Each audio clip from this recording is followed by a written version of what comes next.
nouvelle carrière pour Agnès Buzyn. Après sa défaite retentissante aux élections municipales de Paris, l'ancienne ministre de la Santé s'est faite discrète ces derniers mois, ne mettant même pas un pied au conseil du 17e arrondissement de Paris où elle a pourtant été élue, siège qu'elle a tout simplement refusé.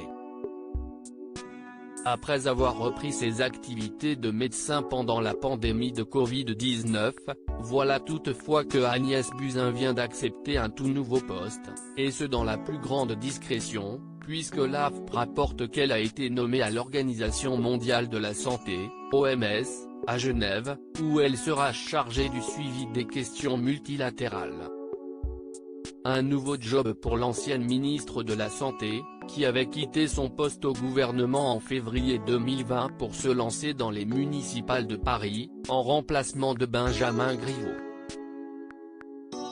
Un rôle accepté, endossé le temps du premier tour, puis vite regretté au résultat du scrutin.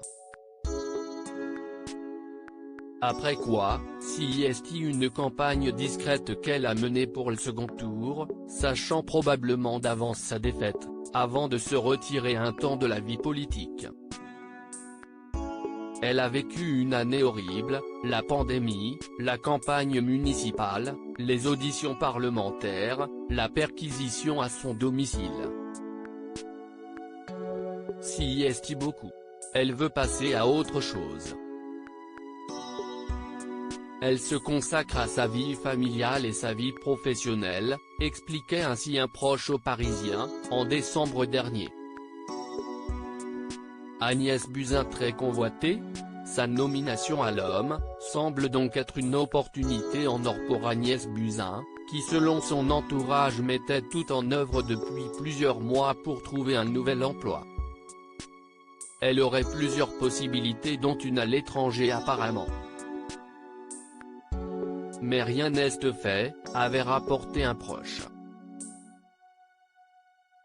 Avec un CV comme le sien, ancienne présidente du conseil qui dirige la haute autorité de santé puis ministre de la Santé et des Solidarités et enfin candidate de la majorité à la mairie de Paris, pas étonnant qu'elle ait attiré l'œil de l'homme.